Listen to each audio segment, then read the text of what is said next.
Millions of people have lost weight with personalized plans from Noom.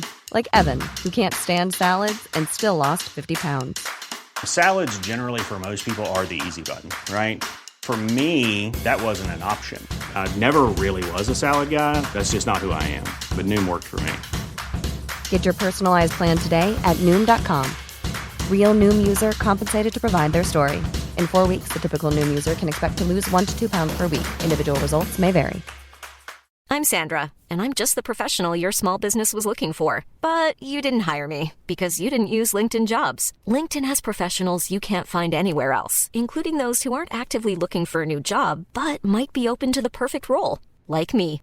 In a given month, over 70% of LinkedIn users don't visit other leading job sites. So if you're not looking on LinkedIn, you'll miss out on great candidates like Sandra. Start hiring professionals like a professional. Post your free job on linkedin.com/spoken today. A lot can happen in 3 years, like a chatbot may be your new best friend. But what won't change? Needing health insurance. United Healthcare Tri-Term Medical Plans, underwritten by Golden Rule Insurance Company, offer flexible, budget-friendly coverage that lasts nearly 3 years in some states. Learn more at uh1.com. Napoleon Bonaparte, emperor, reformer, general, politician, diplomat, husband.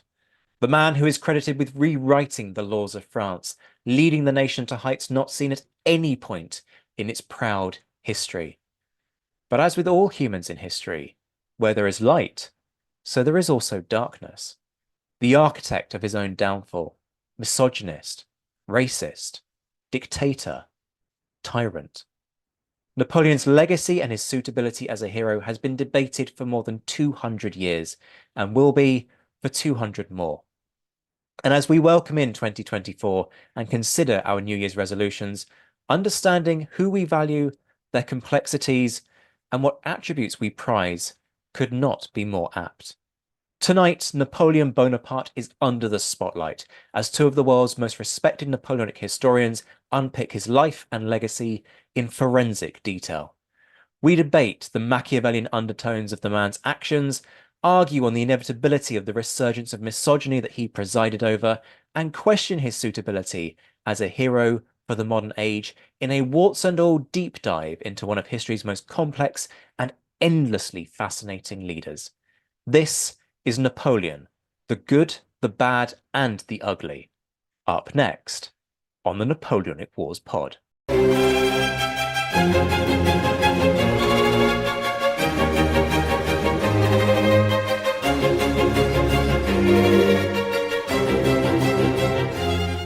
Hello and welcome back to the New Year's special of the Napoleonic Wars pod. And we believe in partying like it's 1799 on this show. As you will have heard from that introduction, we are going to look at Napoleon, the good, the bad, and the ugly. But I've got two people in the room who aren't necessarily known for heaping praise on Bonaparte. So this could be an interesting discussion, although both of them are very respected, some of the most respected Napoleonic scholars anywhere in the world. So they will be balanced, if nothing else. And I think at least one of them might be inclined to play devil's advocate for me in order to dig me out of this bad organizational hole that I have created for myself.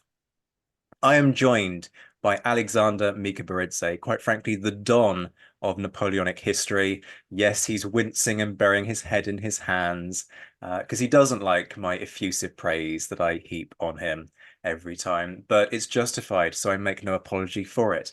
If you're not familiar already, Alex is Professor of History at Louisiana State University, Shreveport. He is also the Ruth Herring Noel Endowed Chair for the James Smith Noel Collection, and he is the author, amongst many, many highly regarded books, of the Napoleonic Wars, A Global History, which I believe, in part thanks to good advertising from Ridley, has now become an Amazon #1 bestseller, and it's about darn time. Alex, great to see you. Happy New Year, even though we're actually recording this before the Christmas season, but we'll ignore the magic of podcasting. How are you doing? Thank you so much for having me. And once again, every time you mention that word, Don, no, no, I'm too young to be Don.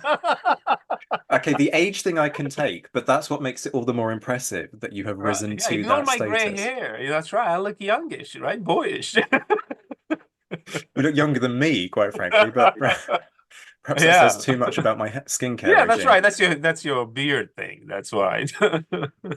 No, thank you. It's always an honor and privilege to be at this on this podcast. You know how greatly I respect you as a scholar, but more importantly, as the individual who uh, does his best to popularize what we do, right? Reach out to the people to make sure that the books or the ideas and topics of research don't simply stay in the ivory tower, but are discussed, are accessible, and that is a very important, I would say, crucial part of historians' job.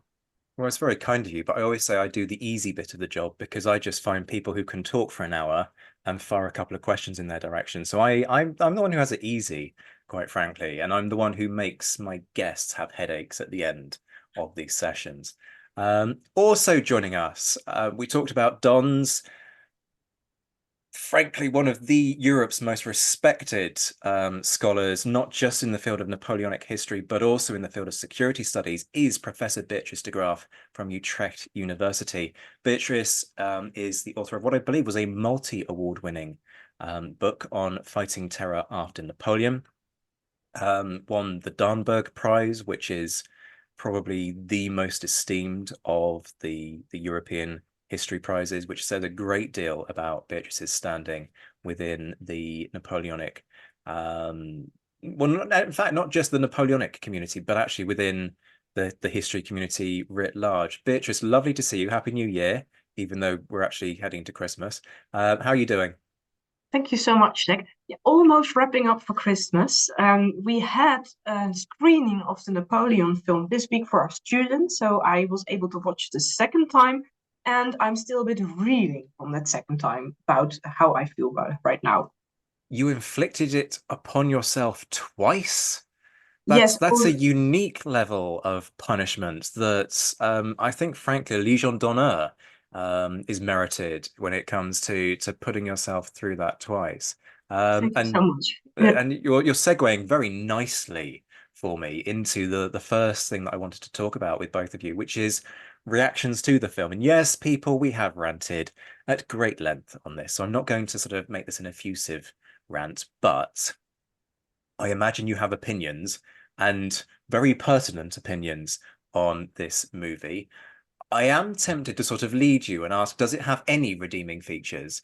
But I shouldn't be such an unkind and leading host. So let me get your reactions to the film and perhaps also your students' reactions to the film, which is also very interesting. My students at Portsmouth didn't go and see it, which is either an indication of their lack of interest in the Napoleonic era. Granted, it is a broad spectrum history course as opposed to a specifically 19th century Napoleonic history course. So perhaps they just haven't been bitten with the Napoleonic bug yet. But it didn't seem to even feature on their radars, which I found curious and certainly not what I was expecting. I was expecting this film to tap into something amongst the next generation. But Beatrice, let's start with you because you had this big screening for your students just the other day.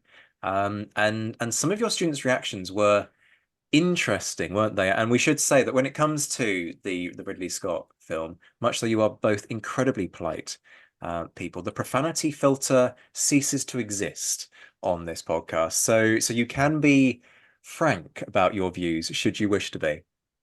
Um, uh, First, the response of my students, and then I'll bring in something more profane. The response of my students was very interesting. It was overall, they were born and bred and raised thoroughly here in the Netherlands, so they were all negative about it. So here you go. That was the good reaction that I hoped for.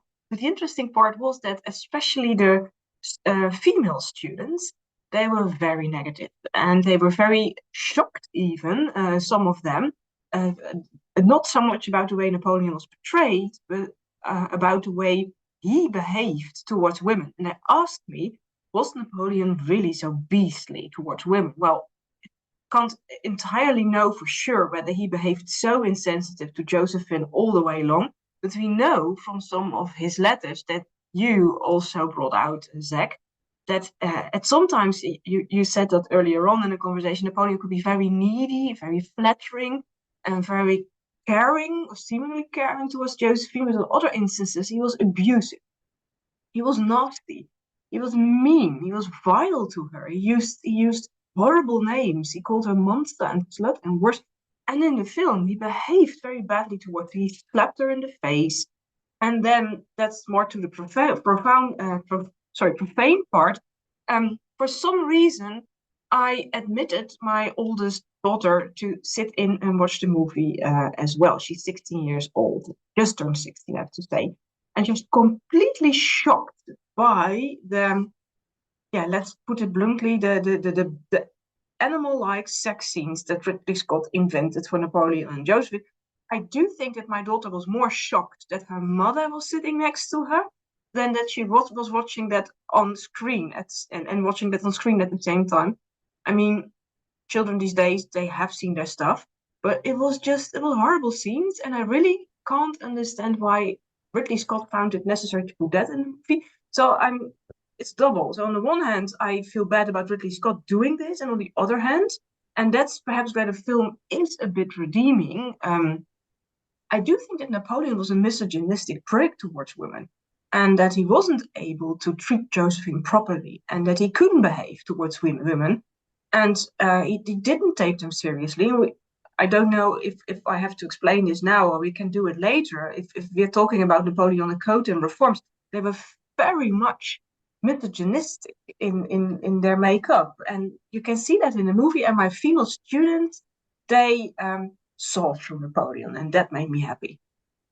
Okay, so if you hadn't worked it out already from that introduction, Beatrice will not be making the case in favor of Napoleon over the course of this episode. Quite whether or not Alex does is another thing entirely, but we will get there in due course. Yes, I mean, perhaps the misogyny is one of the few things that I felt the film dabbled with in a way that I didn't always like. I strongly disliked the slap. I couldn't decide whether or not I felt that was appropriate and necessary, and I struggled with the context because that divorce scene in reality certainly goes down in history as something that's perhaps more sensitive. So I struggled with that scene, and I'm still not sure quite where I stand on the whole thing. But yes, the misogyny came through, and it's interesting that what we're talking about now isn't sort of even the nitpicky stuff. It's sort of overall reactions, and I think I'm very bored of people turning around in the comment sections and going, "Oh, you historians, you don't realize that films aren't meant to be historically accurate."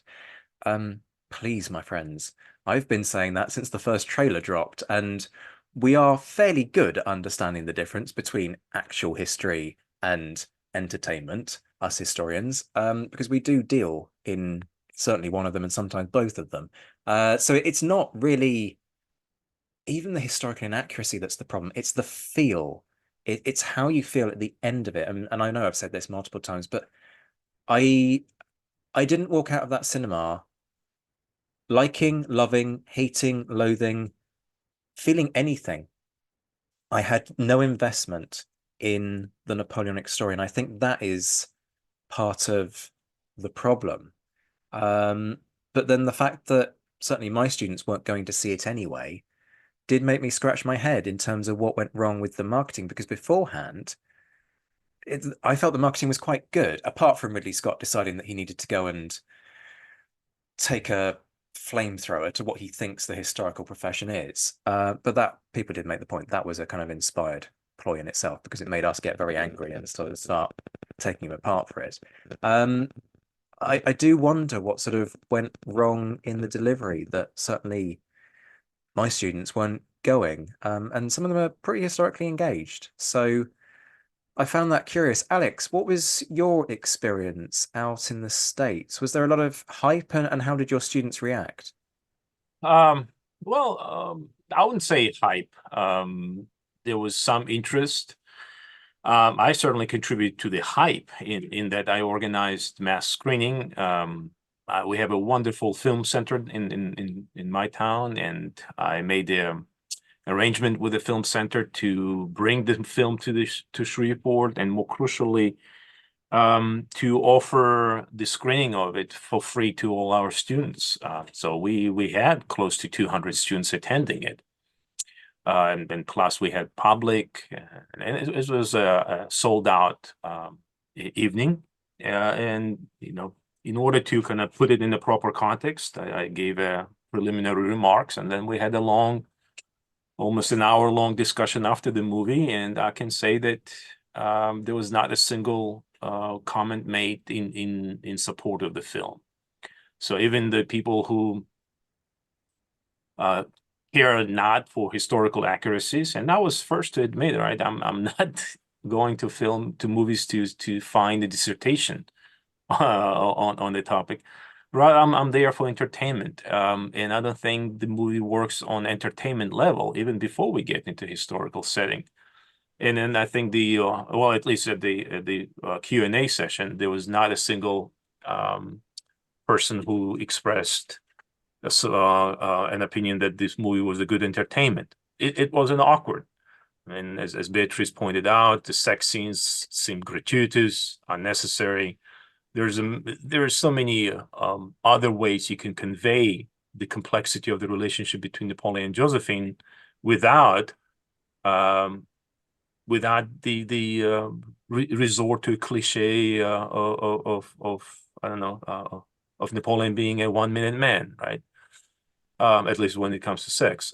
So I don't know. It didn't work for me, and I don't think it worked for the people who came to the audience, to the audience who came to the screening. And of course, that's before we get to the nitty-gritty of the problems with history. So overall, I think it's a weird film. I don't know what the scriptwriter was thinking, or what exactly he read. You know, David Scarpa, what exactly he consulted to produce this this film, the script. And I wrote a lengthy review of it for a French periodical. And in there, I said that the script really looks and feels like it was taken from Napoleon for Dummies, or kind of Wikipedia page, or actually I referred to a series of cliff notes, right? It's a short, kind of concise thing. I mean, broad framework is there. Yes, Austerlitz happened, Waterloo happened, but there's no substance behind that. Apparently Leipzig didn't happen, though, nor did the Italian campaign. Well, British were not there, so I don't know. Well, maybe exactly. maybe it's a Ridley thing. But then Spain didn't happen either, so No, this is and true. British were there.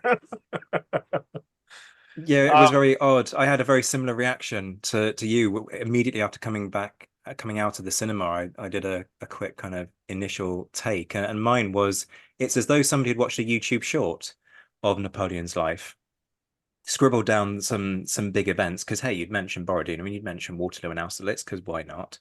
And then just ran with a script off the back of that. It did seem, it's difficult, because we all know that it had that challenge of almost being too ambitious, right? You needed 2, 3, 4 films to properly tell this story.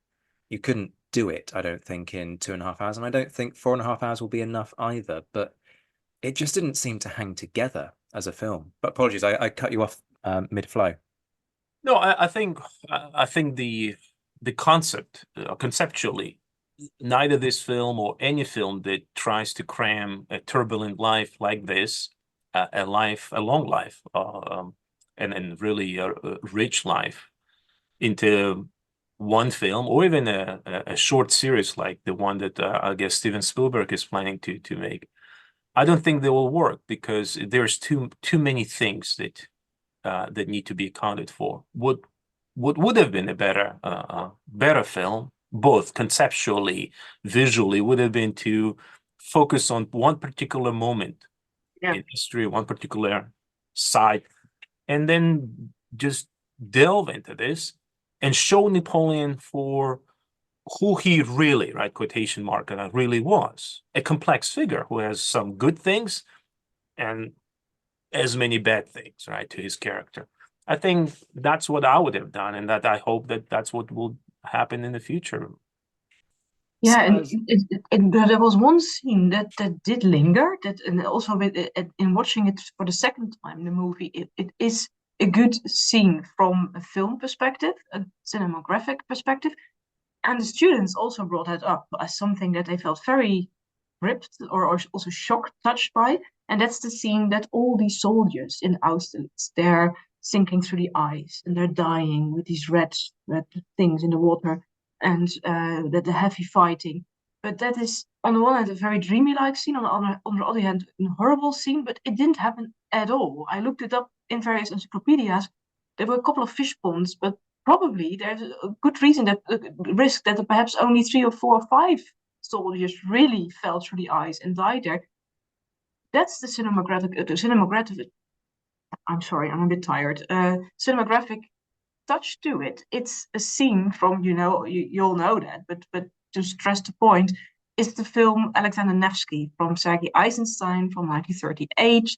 It's the battle on the ice from the Middle Ages. So it's, in a sense, interesting that he cites this filmographically, but it hasn't have to do anything at all what happened at Austerlitz. And if that's what the students will take from it, it's even more ridiculous. Yeah, I mean, this I completely agree. I think cinematographically, as you said, it looks wonderful, especially the last scene of it with the Austrian, I guess the standard bearer kind of trying to make it out and falls, right? Kind of the fall of the empire, I think. Yeah. To me, the cinematographically also works the scene of Napoleon bombarding the pyramids. Yes, it didn't happen, but it has certain allegory to it. So I would have gone with it. If it was just snapshots, I think all of that would have worked well if this was just Napoleon on St. Helena Island reminiscing and kind of being the snapshots of it. That this is how he kind of envisions it. It doesn't work if it's especially how Austerlitz takes what about a third of the film is that scene. So I agree with you, Beatrice. So we acknowledge that it has its problems. In terms of its misconceptions, there's part of me that thinks that perhaps there won't be the challenge facing historians in the wake of it that perhaps we might have expected, because there are so many points that seem so farcical. Actually, the idea of the representation and any misconceptions embedded within that misrepresentation probably aren't going to embed themselves in the popular memory in the way that we might have expected. Unlike, for example, let's use one of the very original examples, Victor Hugo's Les Miserables, where people frequently quote from that, thinking that they're quoting from history, and in fact are getting it completely wrong. But we should nonetheless, because the focus is Napoleon, the good, the bad, and the ugly, we should take the time to think about what those common misconceptions and perceptions of Napoleon are. And foremost amongst them, for me, is the idea that Napoleon is a singularity. He's either all bad or he's all good. And you can sit anywhere on that spectrum, but I think to characterize and caricature him as the Corsican ogre, or to deify him and put him on a pedestal as the new Jesus of his era, which is something that oh Lord, scholar out in Australia, Philip Dwyer has commented on that. He sort of, I'm not entirely convinced by the analogy, but he has sort of drawn that comparison between the way in which Napoleon has an almost sort of cult-like deified image and following compared to Jesus. Neither of those endpoints is accurate and isn't helpful either, because it polarizes the debate on somebody who is far more complex than that. So that's my sort of leading bugbear, I guess. It's well known that I'm not a fan of the guy, but I equally think, he has his his positive points, which we'll touch on over the course of this. Alex, let me bring you in first. What would you say, particularly within your experience dealing with not only students, but also the wider community? And of course, you having a US perspective on this. There is a feeling that I get from what I see online that perhaps the American audiences are perhaps a little bit more receptive to Napoleon's story than certain European audiences. What's your read on sort of perceptions and misconceptions? I think, at least in my kind of discussions, and more crucially in kind of living through the past few years in the United States, I'm not necessarily surprised by that singularity kind of thing about Napoleon, because the United States has a problem, political problem, for the past, in the past, two political cycles, right? It has politicians who are clearly inept. It has a politician who is clearly has lied, engaged in behavior that borders, if not actually constitutes treasonous, and yet that politician is a viable candidate in the upcoming presidential elections. The person has a profoundly strong base that refuses to accept no matter what. So I think Napoleon, who is immensely more talented and capable guy than our former President Trump, I'm not surprised that Napoleon has that strong support base too, still 200 years later. There is certain kind of level of delusion that people engage. It might be a deceptive rationalization, trying to kind of explain the decisions they've made. It is maybe the romanticism of it. To a degree, it is respect for that strong man image and desire for that kind of strongman leadership, which in modern age is rather puzzling to me. And to a degree, it is about what about is, right? Whenever you kind of point out the problems that Napoleon creates or propagates, you oftentimes are told that, hey, the people around him, others, weren't equally bad. And I think that's the challenge that I, as an individual engaged in the kind of university educational system, I have to navigate in terms of explaining not just the complexity of history that took place 250 years ago, but rather its continued relevance to our modern age, where we are clearly still fascinated with the great man, quotation marks, right? And it still poses a political issue, a profound political issue to a democratic process that we've taken for granted for so long. To what extent is that a long legacy of the historiography that in the very early, the much earlier writings of history that were going out in the sort of late 18th, early 19th century, there was this very narrative theme. It was predominantly great men of history. Are we dealing there with a long legacy of that? Beatrice? Yes, I love listening to you, Alex, how you connect the past with the present of today's craving or desire for great men. And you now rightfully hint, Zach, about a pattern where we have done so, peoples have done so before democracy even started, this longing for great men.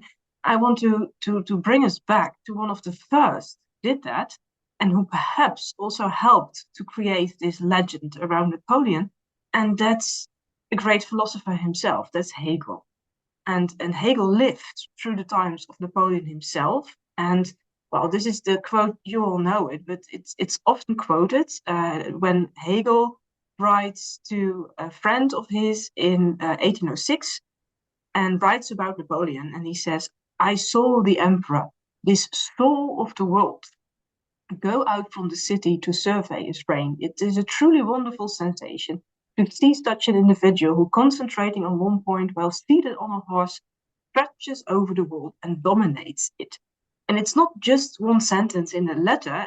Hegel is the one who crafted the idea of the historical hero. And for Hegel, the historical hero, like Alexander and Caesar, historical heroes, in the words of Hegel, are practical-minded men. They are not men who think. They are not men who develop grand strategies. They are men, in the words of Hegel, with deeds that are individually effective. The individual is what the deed is. So for Hegel, the man of action is the hero of the day. Phenomenology. What is it with my pronunciation today? Phenomenology of the mind. He writes about the historical heroes, the man of action.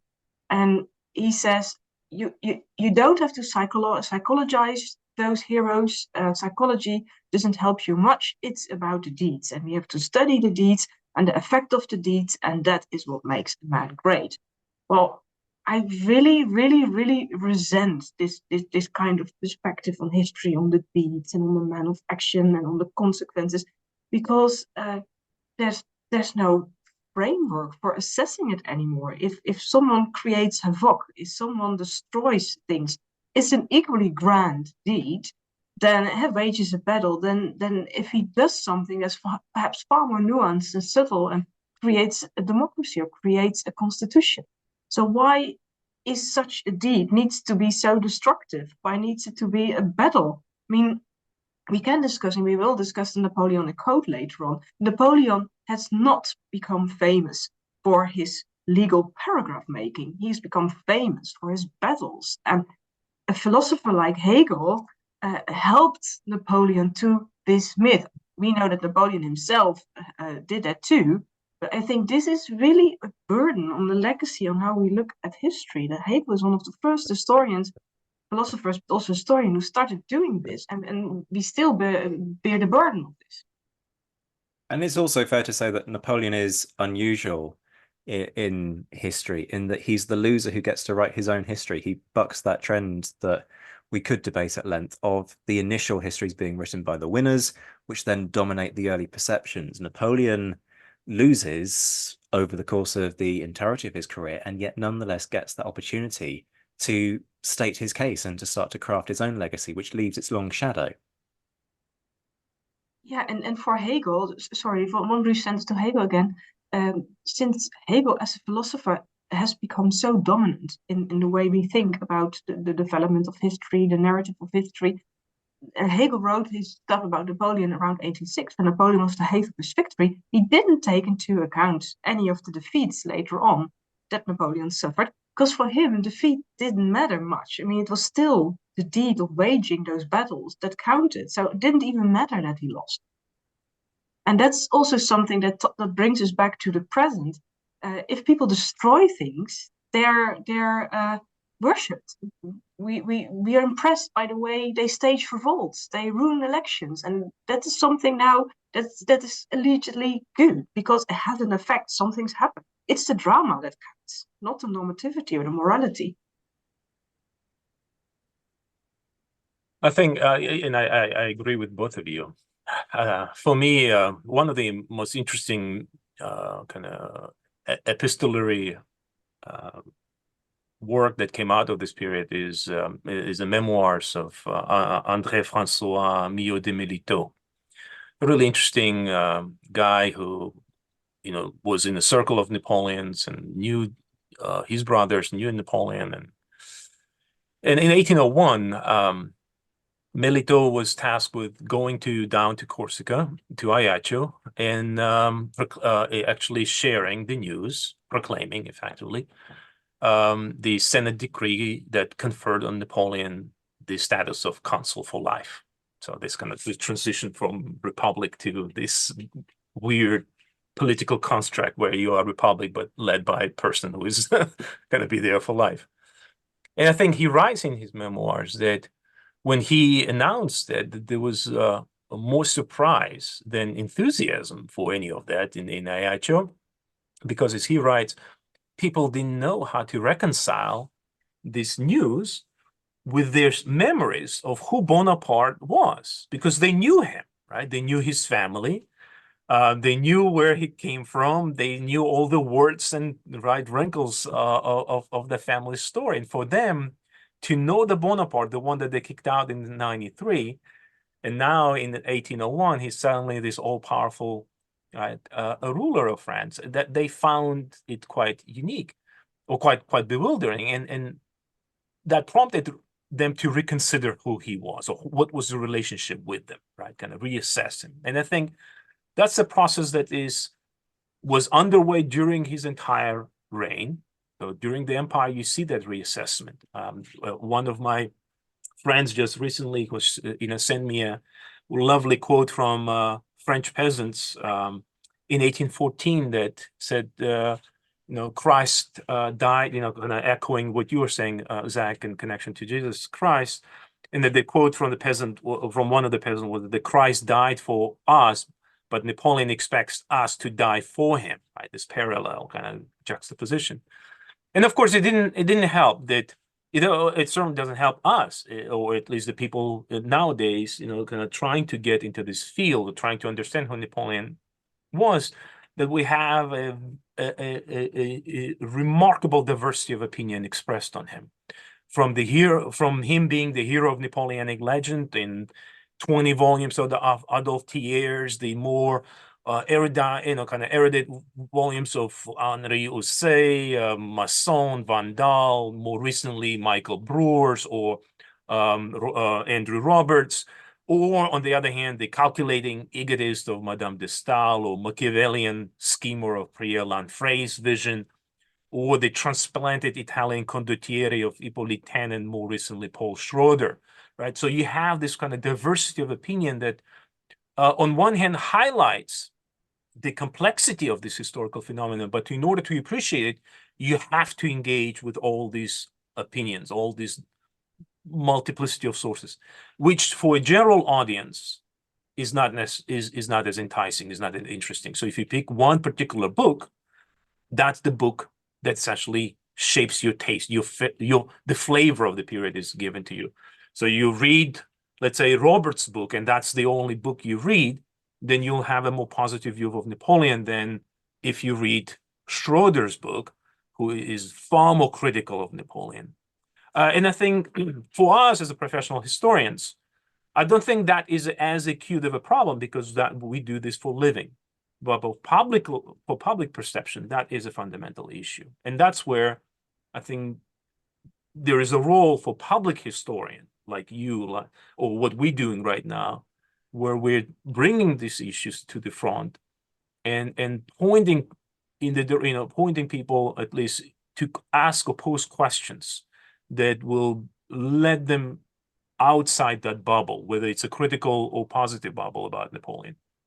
Yeah, there is a whole fascinating debate to be had there about how we bring that multiplicity of views not only together, but also how we put that before the public in such a way that people can form their own conclusions. It's not the case that, each of us should bang the drum and try and convert everybody to our way of thinking, but rather to encourage people to move away from the polarized one-dimensional perspectives at each end of the spectrum and to a more rounded understanding of the human behind the history.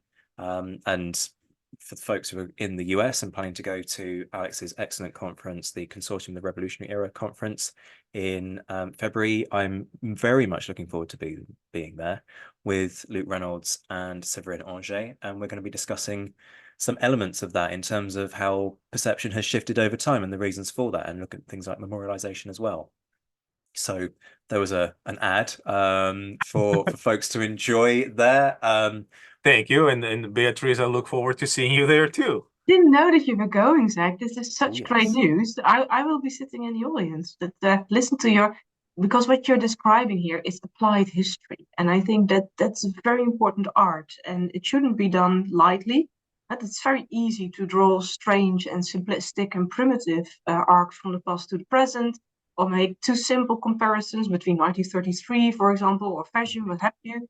But with Napoleon, I think there's lots to be gained on tracing back how the memory and the legacy of Napoleon changed. A completely different thought. I was just thinking when you mentioned, Alex, the people were complaining that Napoleon asked others to die for him. Here you have a very interesting applied history comparison. It's exactly what Vladimir Putin did. Vladimir Putin, in March last year at a rally in Moscow, he preached to his citizens and he quoted the Bible and he said, there's no greater love for man than to die for his friends. But in the Bible, John 15 verse 13, it's Jesus who sort of proclaims that will be the one who will be dying for his friends. And then Putin, like Napoleon, uses this to raise others and rally others to die for his cause. And this kind of being an inverted redemptor, being an inverted preacher, to ask others to give up their lives, that is something that still holds sway today. If you look at warmongers like Putin, for example, nowadays. So I think there's really much to be said to do applied history carefully and use it for present day as well. Sorry for this bypass, but no, that you're absolutely right. In fact, that's one of the things I oftentimes point out in my debate with friends who are more pro-Napoleon. Speaking of Putin's speech, when I actually listened to it and of course listened to his commentary, and it reminded me of Wilfred Owen's, of course, famous poem Dulce Decorum Est, in which the last few lines, of course, say that that, my friend, you wouldn't tell with such high zest, right? If you've gone to actual war and seen it, you would not have tell with such high zest to children ardent for some desperate glory the old lie, dulce decorum est pro patria mori. And yet that's the lie that we're giving time and again. So absolutely. And I think the idea, what I find interesting is that the people who, at least in the circle that I know, who like Napoleon are the very people who despise Putin, even though there's a lot to be said about the way these two men operated in the field of politics, in the field of control, and things that will be interesting in terms of comparison rather than contrast. Well, let's stay with notions of autocracy for the next part of this then, because one of the points that is made, and it's not an incorrect and it is, there is a legitimacy to this point. You know, you look at the other autocratic leaders of Europe, you look at what Napoleon does, and a case can be made that actually they're all as bad as each other. Now, that is sometimes used in the defense of Napoleon to turn around to people and say, well, you shouldn't be criticizing Napoleon because that's just how it was back then. But the difference, for me at least, is that when we look at the other nations of Europe during this time, we don't really hold those governments up as shining examples of what humanity can do and be and achieve. Actually, we are applying, I would argue, a double standard when it comes to Napoleon, because we're giving him a pass for the fact that actually other people were just as bad as he was. Beatrice, let me bring you on this. Both of you are nodding in agreement with me, which might mean this is sort of more a series of points in agreement with what I've said, rather than a sort of robust exchange of conflicting views. But one thing that strikes me is that you are the security expert amongst historians of the world.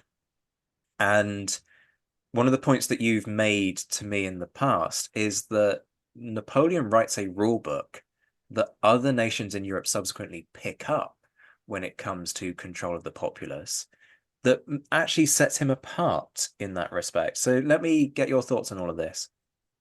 Oh, this is a complex argument to make. By the way, I like how you flipped the argument, that it's held up against Napoleon and Napoleon shines up better than those old autocrats. But in fact, he is an even more effective autocrat than the ancient regime autocrats were, because they did not invest so much in their war machineries. They did not invest so much in their security machineries. Napoleon, he was an autocrat and a populist. And that was the novel aspect of it. The other autocrats, they were not populists. They were not really interested in learning how the public thought. They'd rather suppress what the public thought, and they didn't want to know it. And I mean, of course, there were secret agents and there were a type of secret police already in the ancient regime, also under Louis XIV, and also under the Dutch stadtholder, for example. Although the Netherlands was a republic, it was also an autocrat republic, it was a repressive republic. There were also secret agents roaming around in Prussia, of course.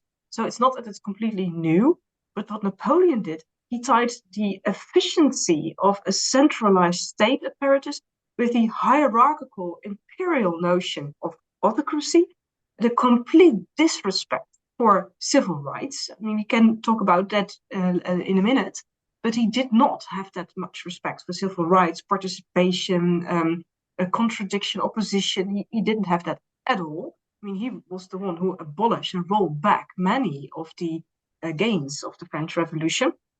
And then he set on to create this, what you were speaking about. And indeed, we had a discussion about this before, but it's important to stress that the haute police that Fouché developed for Napoleon is something that the autocrats that came back in power in 1815 were very happy to take over, and that really inaugurated the modern centralized security state that did not just protect the king and his courtiers, but that took into account l'esprit public. Well, this very important notion that came up in the times of the French Revolution is something that Napoleon took as a threat. And he weaponized it, he used it himself for his myth-making, for his mobilizing, for his bulletins from the Grand Armée. You wrote about it yourself, Zack. But he also knew about the danger if the l'esprit public would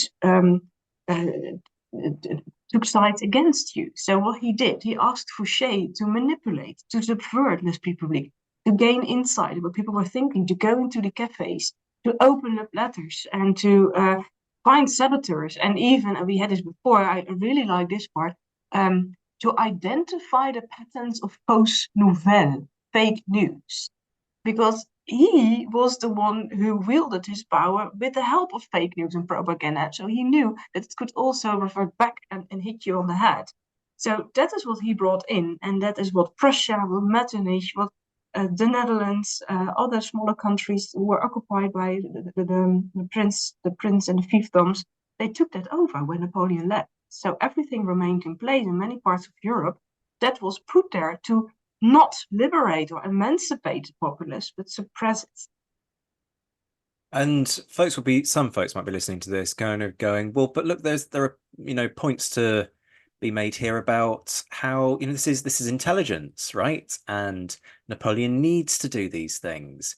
I'm trying very hard to play devil's advocate on behalf of Napoleon here, which is not something that necessarily sits entirely well with me. It's a different concept. You had military intelligence, reconnaissance. Wellington had his intelligence agents as well. Then you had diplomatic intelligence, so the opening up of letters, the dark chambers, the black chambers as they were called. But this was a new form of intelligence. It was security-related intelligence, which was not just gaining information, but also manipulating the populace. So it was counterintelligence, perhaps. It was subversion, but it was subversive in itself. It's the haute police part that was really new. Haute police, something different from reconnaissance of foreign intelligence. Alex, let me bring you in. Your work has particularly been praised for the way in which it sets the Napoleonic Wars within its global context. Are you ever persuaded by this argument that actually Napoleon's, when you put him within the context of the time, he might be a bit worse in some regards, as Beatrice is alluding to here, but he is consistent and he is a product of his age. Does that carry much kudos with you? I think that's where Beatrice and I think will approach the subject slightly from different angles. The ancient regime autocrats, if we can use this expression, did spend as much as Napoleon. I mean, in Russia, the military budget alone accounted for 47% of the entire spending. They did spend on security. They were just not as efficient and they were not as successful. And the reason for that is, of course, that Napoleon, by contrast, is the beneficiary of French Revolution. Right? He comes to power in the wake of transformative event that opened pathways that would have been absolutely impossible for him or for anyone in his place to pursue. And we'll talk about the Code Napoleon, for example, right? I encourage your listeners to read my good colleagues and friend Ray Blaufart's wonderful book called The Great Demarcation, in which he talks about the invention of modern sense of property. And I think what for me the biggest takeaway from this book was the degree to which Napoleon, right, especially in the later stages of the book, you'll see it, to the degree to which Napoleon plays a secondary role in all of this, right? Even in the drafting of code, which in popular imagination carries his name, Napoleon has a secondary role. There are other people more capable in terms of legal reform, legal concepts, more experienced than him, who are engaged in it. People like Cambacérès, people like Portales, and others who contribute to creating a system. So the point I'm making is that we're perfectly fine, I think, beating up Napoleon, but as long as we're cognizant of the fact that he is not necessarily the only person within France who wants these things happen. The system that he establishes is the system that benefited a lot of people around him. And even if Napoleon had died in the field of Marengo in summer of 1800, who knows how things would have turned out. But I think many of the reforms, many of the changes, many of the directions that France adopted would have happened anyways. And the reason I'm saying this is because revolution was dead in many respects, and using kind of dead quotation marks, in the last years of Directory. Directory killed the Republic, not Napoleon. Directory killed a lot of reforms that the revolution brought, not Napoleon. Napoleon was the summary of that direction, of those changes that initiated long before he had the power. And that's, we'll get into the discussion of the code or the reforms. And my argument is that many of those reforms predate Napoleon, clearly, and that Napoleon simply brought them to an end. He got things done, but he not necessarily invented them. Napoleon getting things done. We're starting to sort of circle back to strongman images with all of this, and Putin does like to characterize himself as that sort of great facilitator. There are some very curious propaganda, quite frankly, skits of him sort of turning up at random locations where building regulations have been ignored or whatever, and sort of giving what for to individuals, and sort of making out that he's the guy who comes in and sorts things out for you and then goes away again in a sort of puff of smoke, and I don't know, an ode to KGB. Beatrice, let me bring you back in though in response to what Alex said there. Yeah, I don't think it's really a different argument than the one that I am making. It's perhaps framing it differently. The thing is, if you look at Napoleon, he was as much an autocrat or even worse. He was a populist and an autocrat. That was my argument. And what Alex is explaining, that was not just a coincidence that he came into power, and he didn't just twist everything only once he was in power. He was himself as well the outcome of a process. That's true. But as the outcome of that process, he was not just object of the waves of the tides of history. He shaped them very much to his own liking. So things only started to change and to happen once Napoleon was in the saddle. And if we look again at the French code, the Code Napoleon, there's an interesting discussion going on there over the time of the decades already. Some people argue that Napoleon wasn't very important in framing the code. I think Alex said as much himself, that Napoleon did not invent everything on his own. Of course, he couldn't. He was a son of a lawyer, but he was not a legal specialist himself. He was a military man. But what he did, if you look, for example, at the sessions of the Council of State that helped to conceive that code, that Napoleon took part, I just looked it up, in 97 cases out of 102, not just as a participant, but as chairman. And for him, the codification was truly, really essential and important. And not just because, and this is the point, people mention this code as an argument for Napoleon's sake, that he was such a great reformer, that he was so beneficial to France, and etc. But he didn't do that to bring back civil equality, family life, to emancipate the people. He did that to streamline the government.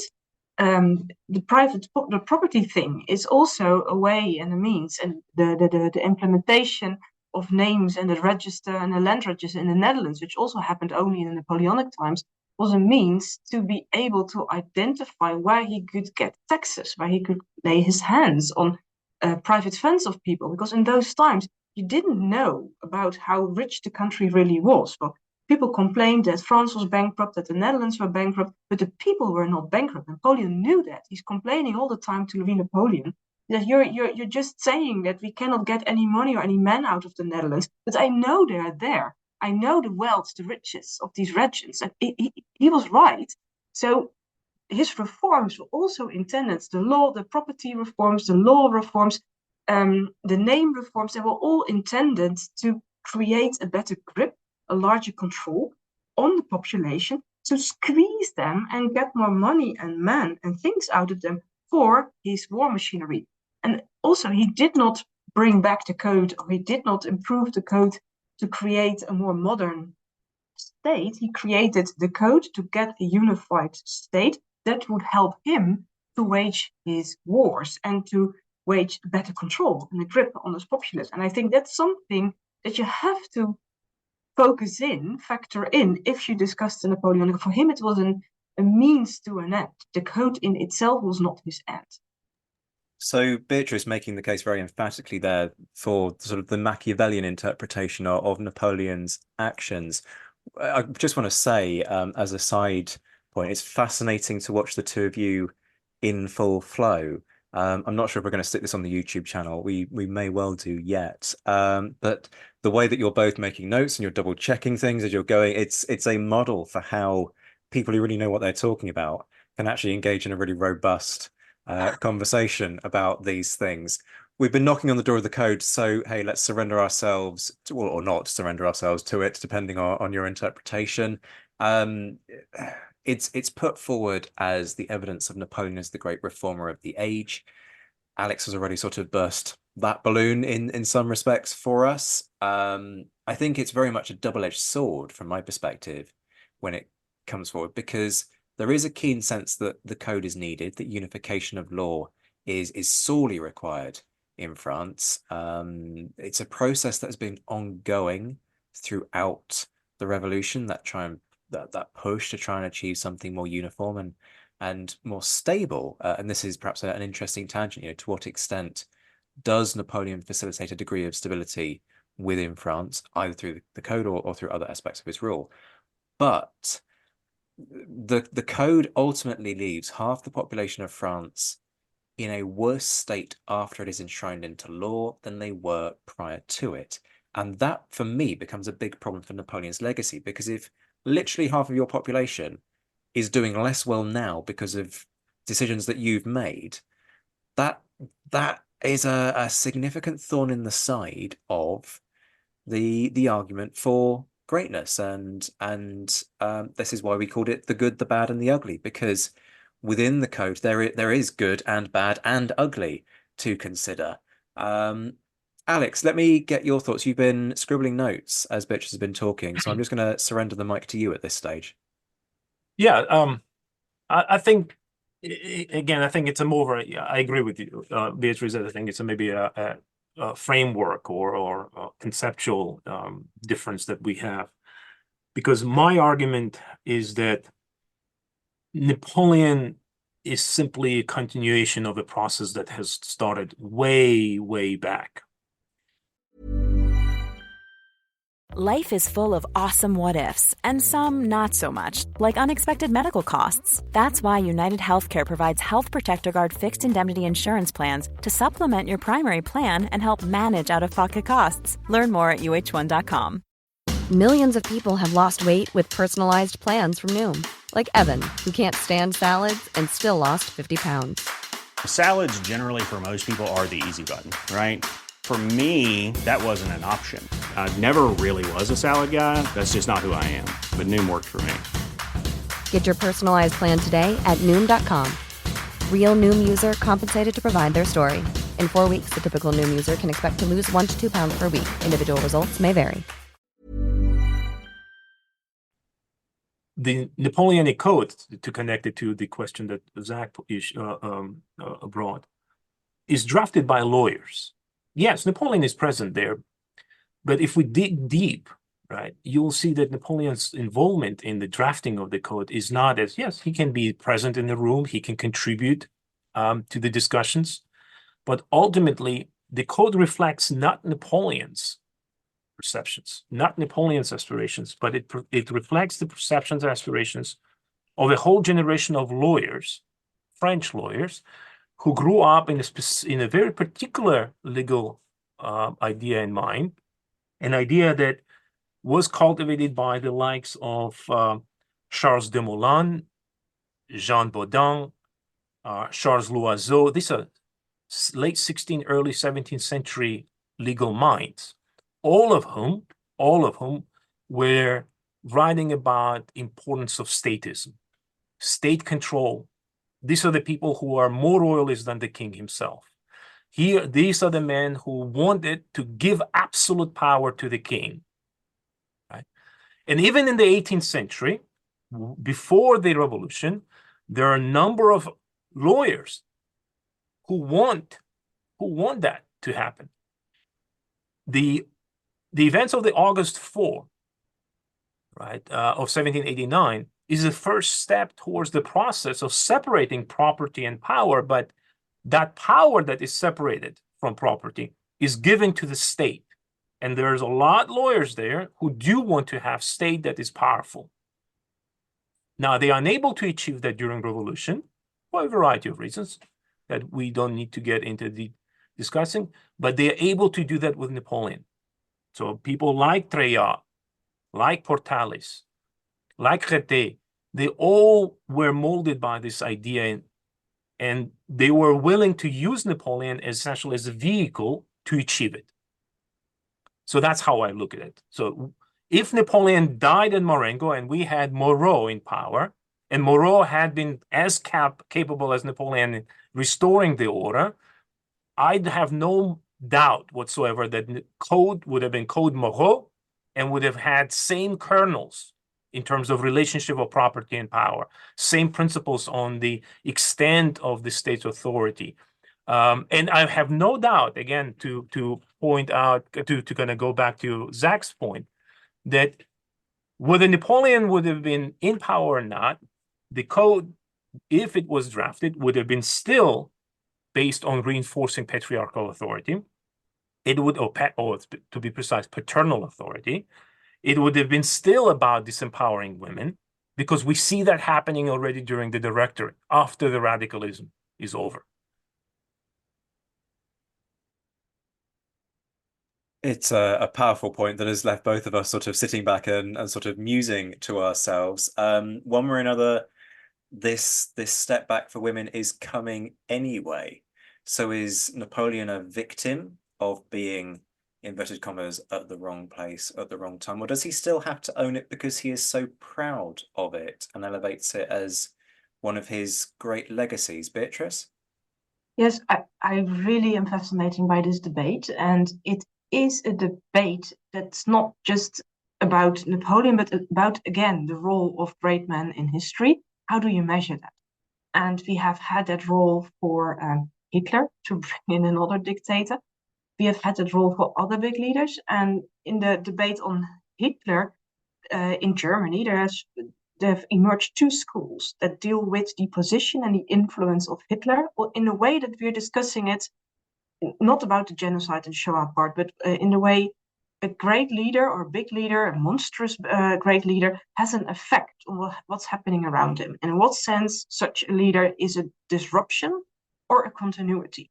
And Ian Kershaw wrote his brilliant double biography of Hitler, introduces an element that I would find interesting to look more closely into if it concerns Napoleon. And it's the element in German, it's called dem Führer and Gegenarbeiten. So the thing is, with Hitler and also with Stalin, they did not make all the decisions themselves. Sometimes they weren't even in the room, they sat back, which makes historians like us say, well, it's not written, it's not in the records, they were not there, they didn't impact it. But if you zoom out a little bit more and you look, and it's very hard to prove this debate. That's why it's still ongoing, also with Napoleon. You cannot pinpoint and say, this is all Napoleon's doing. Look, here's his signature. He drafted and ordered all of this. No, he didn't. But in this instance of the Napoleonic Code, as I said, he wasn't just in the room, he was chairing the whole thing. And we know that Napoleon was a very much controlling person. So if he sat back and if he let the lawyers do their job, he could have intervened, but he didn't, because they were working in his vein, dem Führer and Gegenarbeiten, working towards the leader.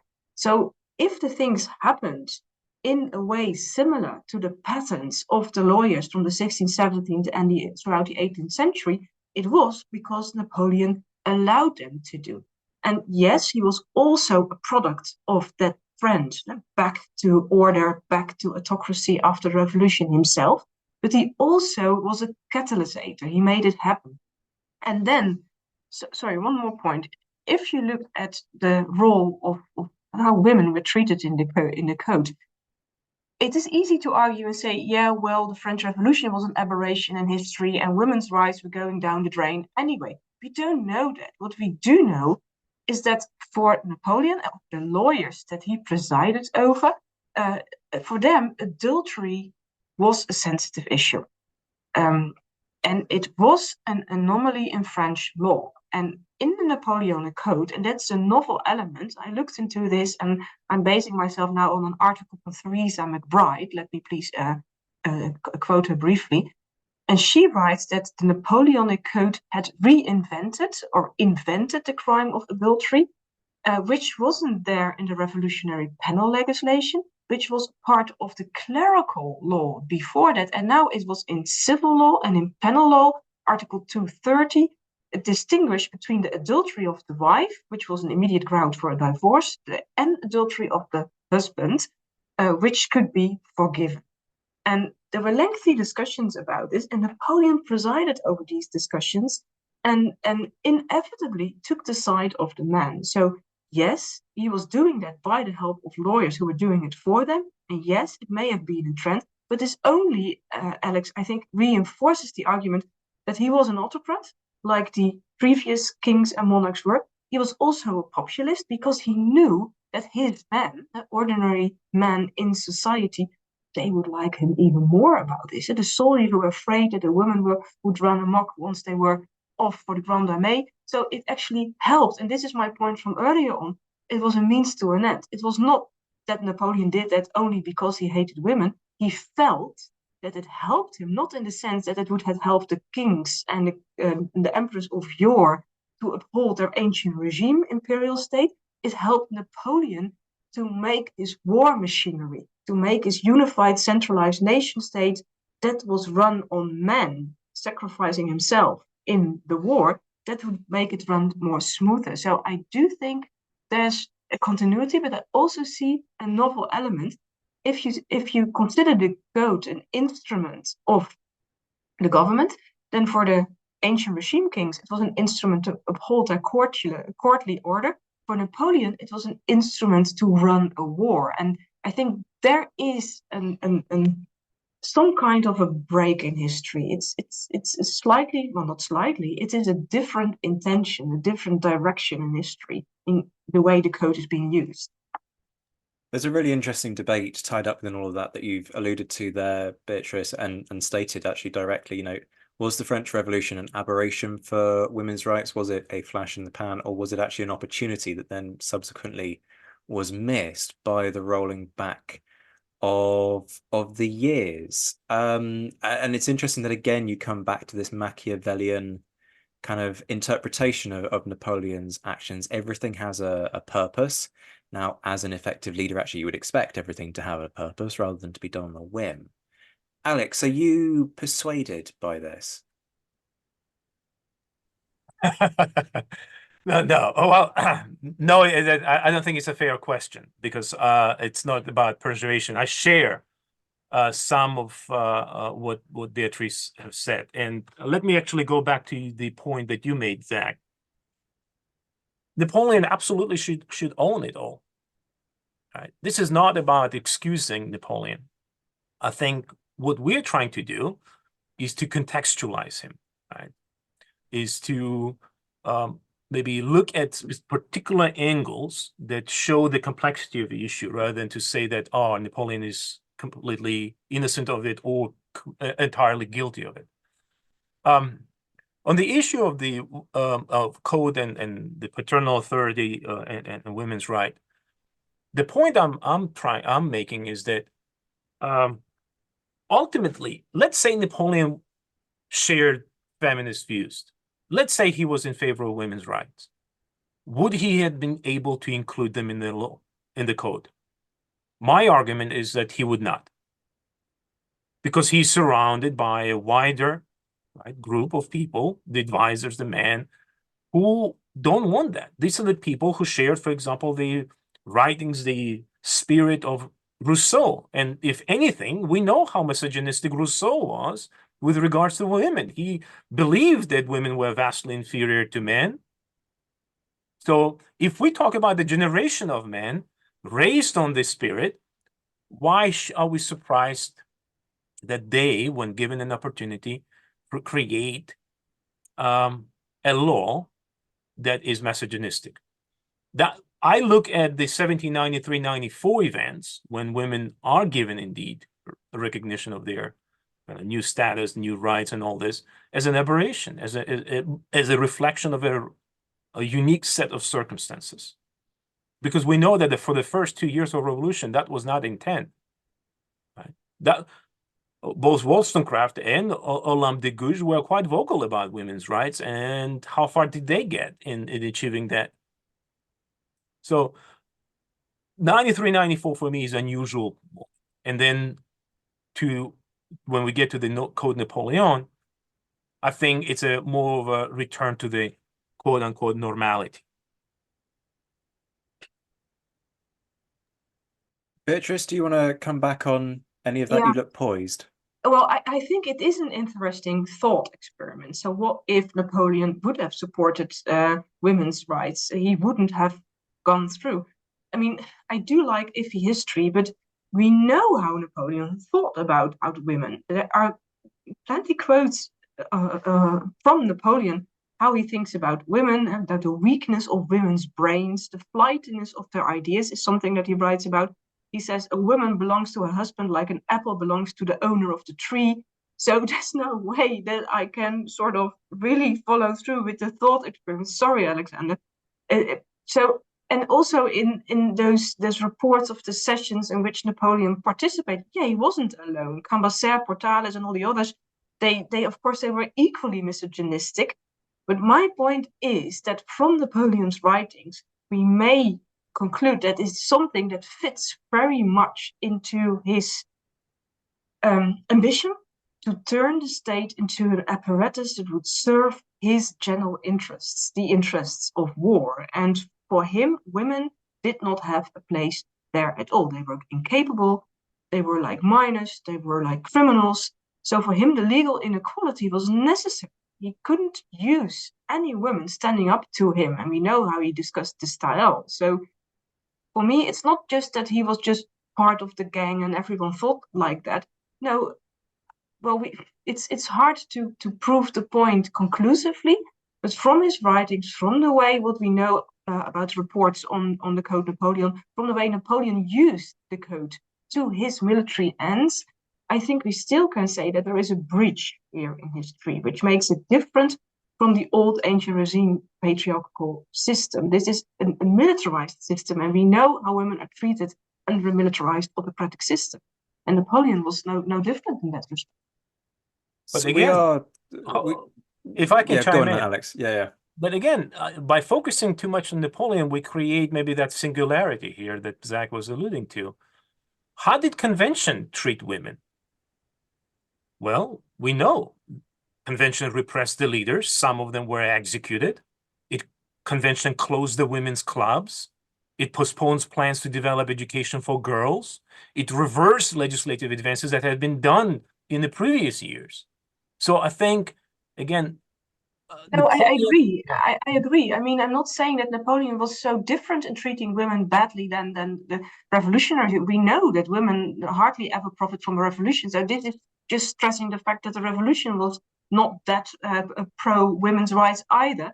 But it still doesn't take away from the point that for Napoleon it served a purpose. That's my point. The code was not a reform as an end state. Napoleon was not an enlightened reformer. He was a warmonger who needed everyone to submit to his war machine. Beatrice has thrown down a gauntlet there I don't about think I agree with it. warmonger. Yeah, I don't think I will agree on the warmongering part. We'll I get to look at that Napoleon as a in due course. statist, yes. And as such, he reflects a long tradition of statist philosophy in France. But I'm not sure about warmongering, especially because the code is developed and approved well before the war breaks out. So it's done actually in peacetime. And Napoleon is not necessarily preparing for the war when the code is approved. In the Netherlands, the code is only introduced by his brother in 1806, sorry. And then it's done because the Netherlands need to be aligned to France, and Napoleon needs to know how much people, property, lands are in the Netherlands. So he wants to get a grip on the country to suck it dry. And that's what he says to his brother. In his letters, he doesn't say anything about you need to modernize, you need to improve or reform or discard these old Republican laws of the Netherlands, the old Roman law it was. He's not considered, and that's what Louis Napoleon is concerned about. So he really wants to modernize the Netherlands. For Napoleon, it's about money, it's about troops, about information, about lands that he wants to get his hands on. So in the letters to his brother Louis Napoleon, you get a clear image on how Napoleon intends to introduce and to use the Code Napoleon, which is then the Code Louis Napoleon for the Netherlands. So at least from that example, I can very well prove the argument it was trying to make. Of course, it may in other situations may be different.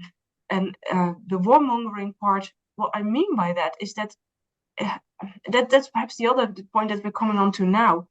To what extent was a stable, a consolidated state a possibility for Napoleon? Could he have kept the whole thing afloat without war?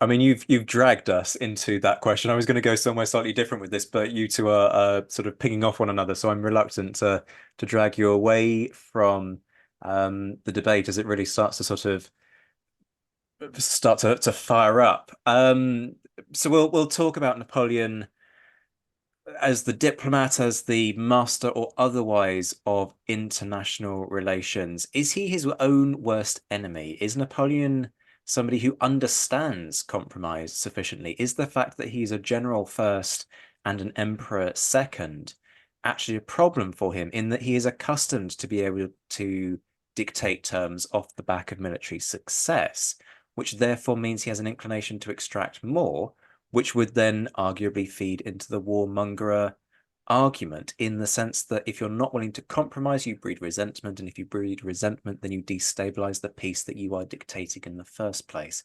Beatrice nods emphatically, but I know that she and I have discussed that kind of interpretation at length in the past. So Alex, let me bring you in first of all.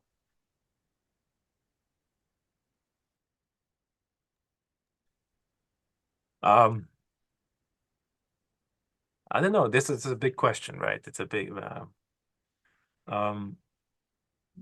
Maybe I will start by kind of retracing the point that Beatrice made. I don't see all these changes as a reflection of Napoleon's warmongering. Introduction of, you're absolutely right. I agree with you about the purpose of introducing the code. it is about control. It's about resources.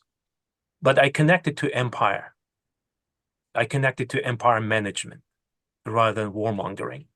And I do believe that Napoleon was indeed his worst enemy because he was unable to see that the point where he could just kind of chill.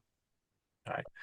I think there is a Mio. Is it Mio? I think it's Mio. I think it's Mio Milito, or maybe I'll remember exactly. Who he was that spoke about Napoleon being unable to. I think it's actually Mollet, if I'm not mistaken, who says that Napoleon's common sense amounted to genius, and yet somehow he never quite knew where the possible led off. And I love that quote because in many respects, it's easy for us to look at Napoleon's kind of as a character, as an intellectual, and really marvel at his multitasking, at his ability to work. And yet we also see that a man of his intellectual powers is bordered on delusional in the later years of the empire. That hubris indeed, especially after 1807, hubris indeed clouded his judgment and becomes a crucial reason in the downfall of the empire that he built. So I do think that at times he is his worst enemy. But a lot of reforms that he introduced, pursued, I think are less about warmongering and more about empire management, empire building. This is where I, for example, in the books, right, I point out that in 1803, Napoleon doesn't want war. The last thing he wants is actually war. If you look at his correspondence with Decrès, right, Decrès tells him the woeful state of the French Navy. How do you fight a war against Britain with a navy that has literally two dozen seaworthy ships? Napoleon knows that.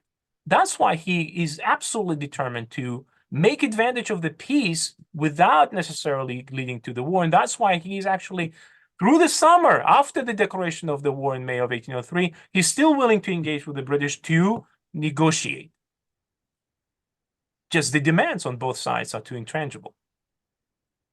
But I think, ultimately, I don't look at Napoleon as a warmonger.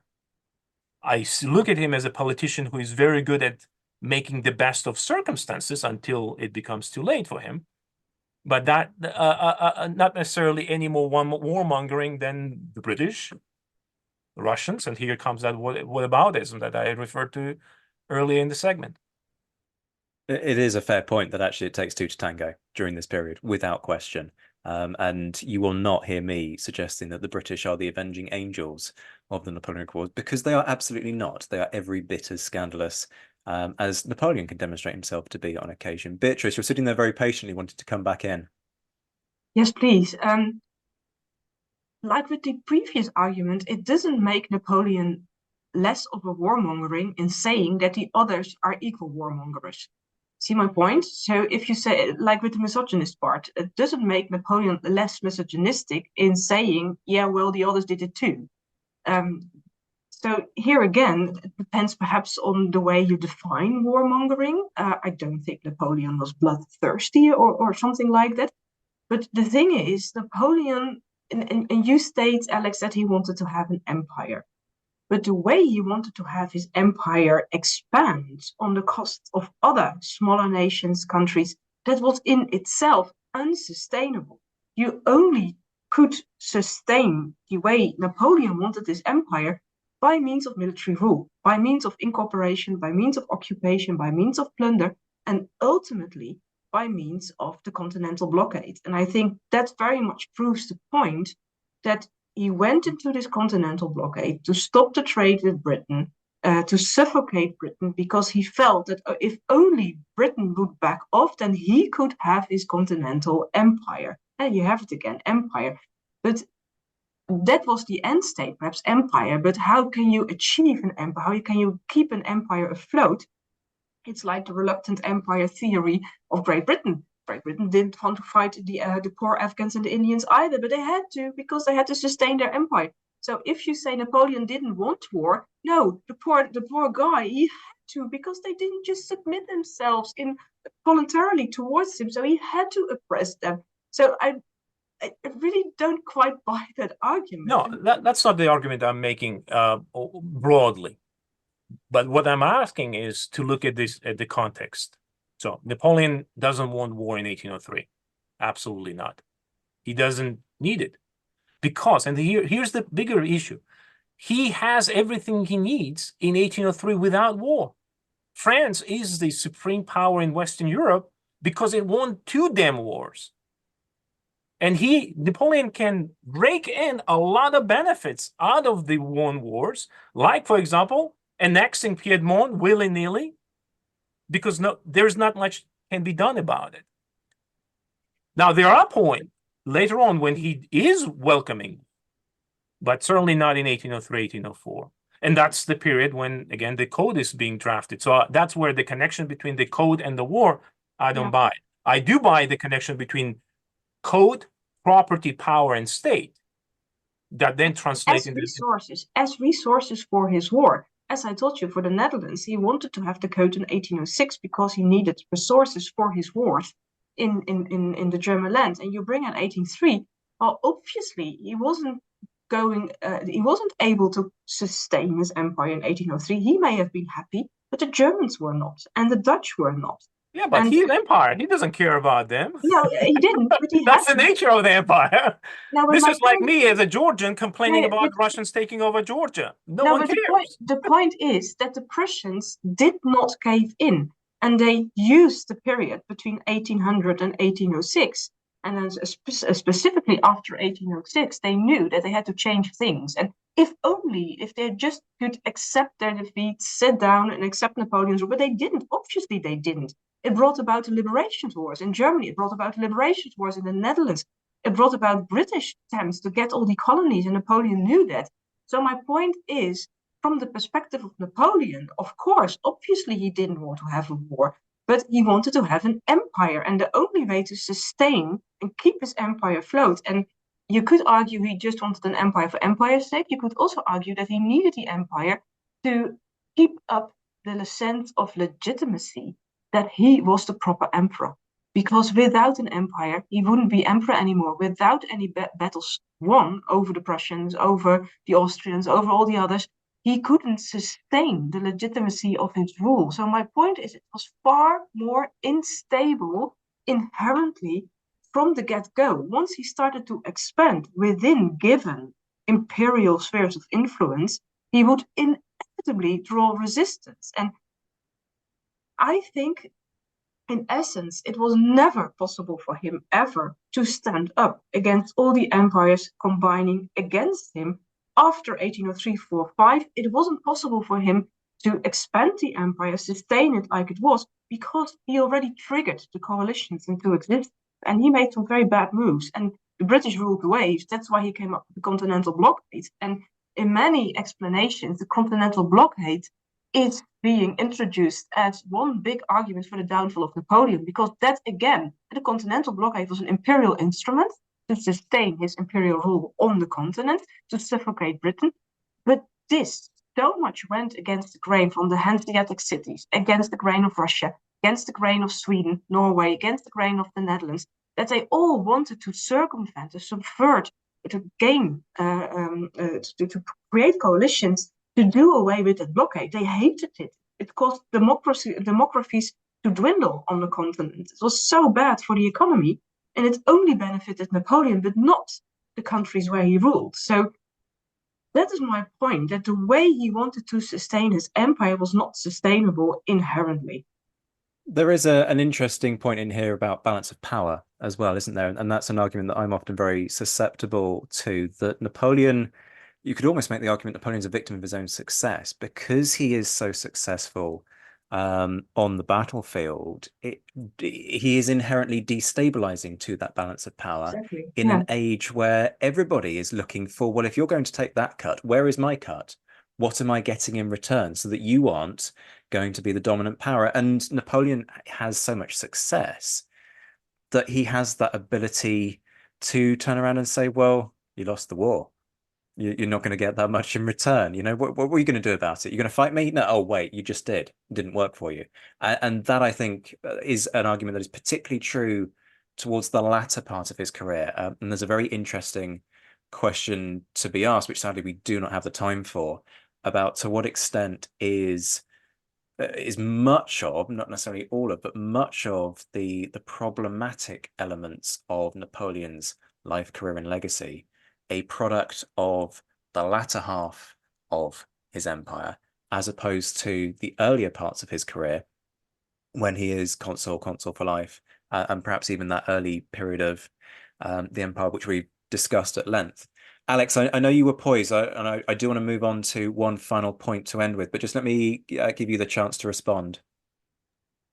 Yeah, and again, I'm really enjoying our discussion, and I think broadly in agreement with Beatrice on most of these issues, but there are some issues that I don't, we misaligned, and that's a great thing. I'm honored that you debate with me, Alex. You're the great connoisseur of the Napoleonic Wars. I'm really honored that you disagree with me.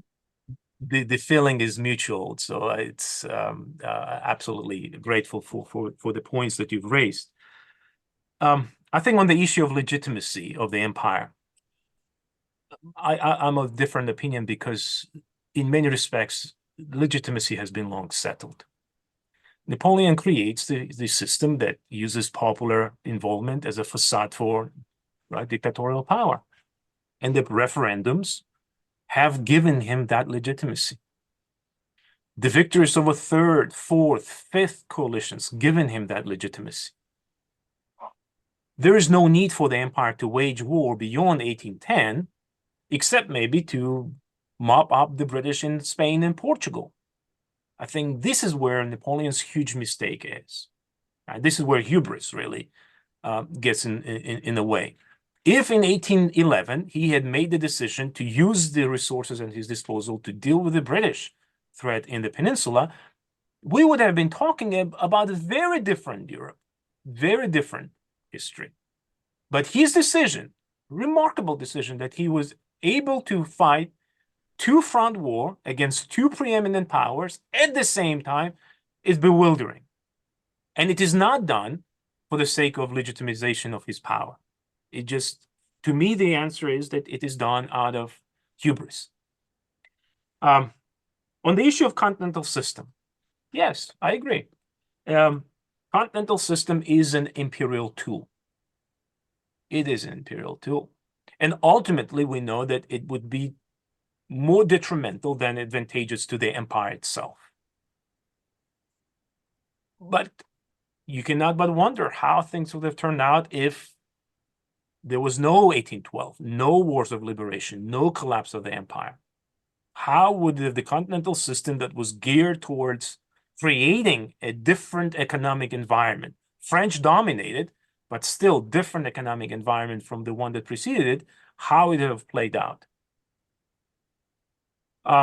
The point on 18, I think you were talking about kind of the role of Prussian reforms, right? Yes, that's what happens when the nations lose power, lose wars. They either roll over and die, and we have more than enough examples of nations collapsing and disappearing, or they adjust. They learn from the lesson. And I have an absolute great respect for that generation of Prussian reformers who were able to learn, push through reforms, and create a viable state that went on to reassert itself, right? Setting aside the consequences of it, the long-term consequences of it, short-term, I think we can certainly admire what the Prussians have done from 1807 to 1813. Yes. Can I very briefly I find this argument really fascinating, and I totally see what Alex means. And since it's difficult, iffy history, we do not know for sure.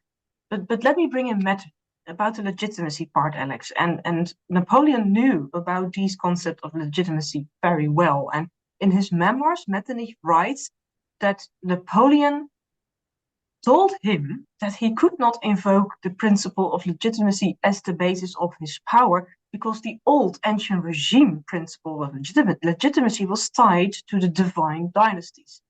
And for Napoleon, the legitimacy that he had was the legitimacy of conquest. And you're right, of course, he cemented his conquest, and he was the legitimate ruler of France, perhaps even more so after 1815 when they wanted him back than at first. But for Napoleon, according to Metternich, he didn't have the flexibility to make peace that would have been second nature to a legitimate king. So if Napoleon would make peace, that would be considered a negative peace, an humiliating peace, or a peace that wasn't grand enough, then he would suffer the risk of not being supported anymore by his men, because that was his main thing. I'm the conqueror, I'm the emperor, I'm the victor. So it was in itself, and Napoleon in itself was insecure because it was unsustainable to expand the empire on the costs of the other empires. There were just too many empires. You're right. I mean, the Prussians on their own, without Russia and Austria, they would have had to roll over. But they were not on their own. And there were the British on the sea as well. So against that opposition, Napoleon should have known that his legitimacy in winning the battles was not a sustainable route to stay in power. I have to say, we have reached a point in this conversation where I am utterly redundant, because you two could go backwards and forwards for the next hour. Sadly, we are out of time. A number of us need to leave, but I wonder if I could just get a very quick line from both of you on one final point that's been implicit to a number of the things that we've raised over this discussion, which is the challenges of Napoleon as a product, understandably, of the 19th century for good and bad. The challenges, therefore, of making him an idol for the 21st century, and the challenges of placing him on a pedestal when he exhibits things of his era that we can look on and quite rightly and understandably be disgusted by, and we can equally look at certain attributes of his character and respect those. Jeremy Black has made the argument that, sometimes turning around and making points about misogyny and slavery is, and I'm quoting him here, facile, because it's an open goal. He exhibits the values of his period. But at the same time, there is a very powerful argument to be made that whilst we can understand Napoleon exhibiting those values, those should not be ignored and left unchallenged when we are exalting his successes. So could I just get a quick line from both of you on that rather kind of long-winded and waffly question/comment? Alex, would you care to go first on this? And just to clarify, the question is more about slavery issue or more broadly? More broadly, probably, but slavery perhaps is an element and a very obvious thing that we haven't had the opportunity to discuss, but is nonetheless another problem within discussions of Napoleon's legacy. I think that's one of the crucial issues to discuss in Napoleon's legacy that, if you ask me, is not discussed enough. And as you pointed out, some people are kind of either dismissive or they are dismissive of it as a reflection of the just general outlook or of the time, or they just don't want to engage in discussing it. It's certainly true, for example, that that the French public, for example, is largely well, at least in the educational system of it, the issues of slavery are pushed way to the back. It is barely mentioned in the general lycée, or it used to be barely mentioned in the general lycée curriculum. And I don't know if you looked at the 2020 report by Fondation pour la Mémoire de l'Esclavage, which was a foundation that was established under, I think, Hollande. It actually showed to what a degree that aspect of Napoleon's, or just broadly, that aspect of French legacy is completely obscured. France is not particularly keen on exploring it, and certainly not during the Revolution Napoleonic time. I think it reminds me of Chirac's I think President Chirac in 2006 was the first one to deliver a speech, presidential speech, in which he explicitly spoke about Haiti, spoke about what the French did in Haiti, and complained that French are not particularly aware of it. So I think we must bring those issues to the forefront and discuss them. They might be awkward, they might be uncomfortable, but that's what history is. It should make us uncomfortable because that's the only way we learn lessons. So as almost always, not quite always, but as almost always, I totally agree here with Alex. I think he put it so eloquently. In fact, I can only agree. There's one, just to come back to your question, why is Napoleon still so popular, Zach? That's part of your question, wasn't it? That is a question that I have myself too, because I'm not very much gripped by his popularity myself. So I find it hard to understand, especially because most leaders are considered from the way their realms and their reigns ended. And Napoleon lost. He was defeated. He was banned. And still, people think him the great master, the grandmaster, what have you. So I think it's perhaps a bit like the Russians crave back to the Stalinist times. It was the time when, and perhaps they contrast it to the comeback of Louis XVI, who wasn't such a great figure to make a hero out of. So Napoleon was this self-made man who made France great with his glory. He himself said, "My life is a novel," which is true. So perhaps it's the ambivalence, the novel-like, the self-made like nature of Napoleon. We can identify with that, well, perhaps not personally, but it's a story that you can perhaps follow better than the story of an hereditary king, which you cannot identify with at all. So perhaps it's that, but for me, it's still a puzzle that I cannot properly solve. Sorry. Whichever way you look at it, Napoleon's story is one that's going to continue to fascinate. I hate to do this, Alex, but I'm afraid we are going to have to call it quits there. Thank you both so much for an utterly fascinating conversation. Professor Alex Mikaberidze, Professor of History at Louisiana State University, Shreveport. Ruth Hoeing Noel, Endowed Chair for the... I got that right? Yes, for the James Smith Noel Collection. It's a mouthful, that title. Impressive though it is. You know you don't have to mention it, right? But I endeavor to wrap these things up properly, because let's be honest, the actual job of hosting is not something that I do properly at the best of times. But folks, most importantly, you do need to go and buy The Napoleonic Wars: A Global History, the Amazon #1 bestseller. It's widely regarded as one of the great texts on the period in our time. Yes, it is. Don't shake your head. It's just a fact. Huge thank you also to Professor Beatrice de Graaf from the University of Utrecht, author of Fighting Terror After Napoleon, a splendid, I need to call it a splentacular. We'll go with it. It's a word. It's a unique word for a uniquely respected book. Thank you so much for your time. Happy New Year to you both, and I look forward to seeing you again very soon. Thank you so much, Zach. Hello, folks. I wanted to take the time to send this message in as personal a way as possible. You are the diehards of this podcast, the Imperial Guard and the Old Faithful. Shortly after recording this year's New Year's special for the podcast, my mental health took a rapid and severe downward turn, and I suffered a work-related stress nervous breakdown.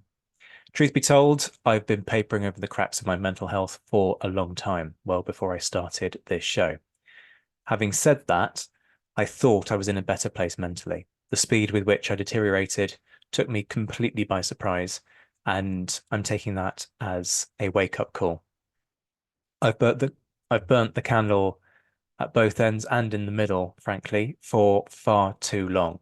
Along the way, I've enjoyed some remarkable highs and have been hugely fortunate in the success that I've been able to enjoy and the good luck that I've had in taking up some incredible opportunities, and above all, been humbled by the warmth with which you have all greeted me.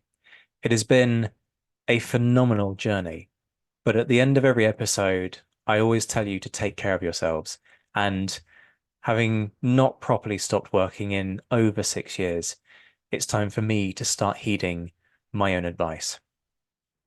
I don't want any of you to worry, nor am I asking for sympathy. I'm okay for the most part, and in those areas where I'm not okay, I will be. But I do need to take time. And the one thing that I do ask from you is for your understanding and your patience whilst I take that time to recover both physically and mentally.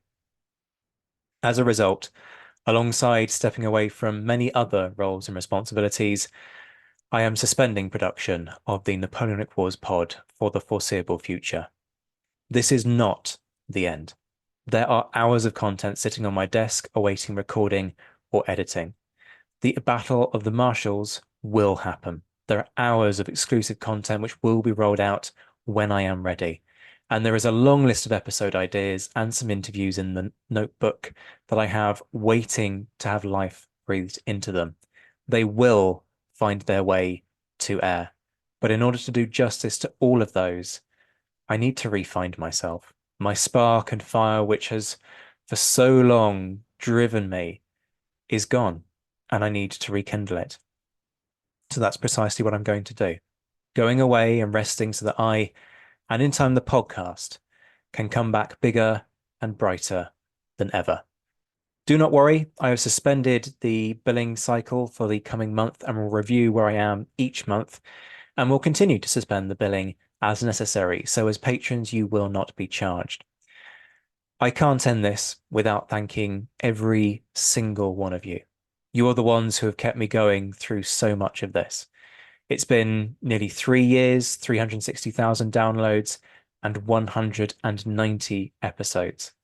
The podcast has followers somewhere in the region of 10,000 globally. 1,500 people tune in on a good day. YouTube videos have gone viral, and we've broken into the top 50 on Apple Podcasts on a couple of occasions. The show now sits amazingly in the top 1.5% of all podcasts on any topic produced around the globe. None of that happens without you, coming back time and time again and supporting in whatever way you can. From the meetups, your unwavering support, the positive messages, the reviews, in some cases even being the show, I could never have dreamt that this podcast would be able to build a community as loyal, close-knit, and loving as this. I am lucky to be able to have brought you this period week in, week out, and to have been rewarded so wholesomely with your backing.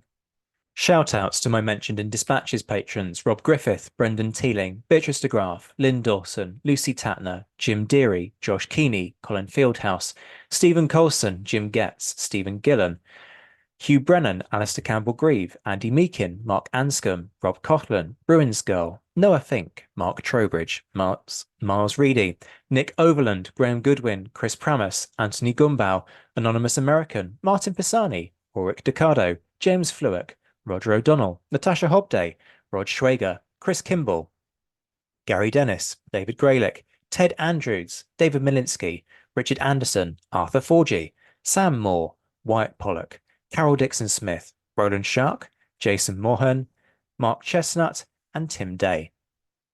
And the Admirals, John Haynes, Ryan Diamond, JC Kaiser, Bob Burnham, Mike Guest, Liam Telfer, Todd and Laird Campbell, Graham Swidenbank, Rachel Stark, Mark Duckers, David Maxwell, David Priest, Graham Callister, Sean Sullivan, Stephen Ashworth, Dan Hazelwood, Kate Walcombe, Steve Carter, Clemens, Charles McKay, and Reto, the sci-fi fan. The Napoleonic podcast will return, but until then, truly, take care of yourselves, my friends. Stay well, stay safe, and from the very bottom of my heart, thank you all so much for listening.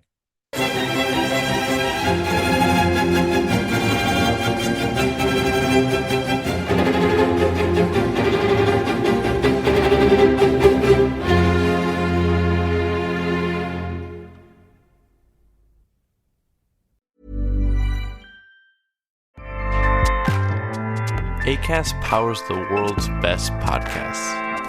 Here's a show that we recommend. Hi, I'm Megan Rinks. And I'm Melissa D. Montz. And like every other person with access to a microphone, we started a podcast. On Mondays, we release Don't Blame Me, which is an advice podcast where listeners call in and we share our thoughts on situations such as what to do if you're going to your boyfriend's family function and you haven't told him that you previously slept with both as twin brothers. Then on Thursdays, we release our podcast, But Am I Wrong?, where we ethically gossip about pop culture, politics, our lives, and your lives. Listeners write in and we tell them if they're wrong or right in a situation. Are you the hero or the villain? On Tuesdays and Fridays, we throw in a little something extra as well. A little something, something. We strive to create a community grounded in activism, mental health, and inclusivity. Think of us as like your blunt, honest friends who give you advice that you need to hear, not what you want to hear. But we're also always rooting for your success. What we lack in credentials, we make up for in opinions. We do that in every episode too. We're professional unprofessionals, so if you're looking for a new slate of podcasts to add to your routine, we're here for you. Acast recommends. Acast helps creators launch, grow, and monetize their podcasts everywhere. Acast.com.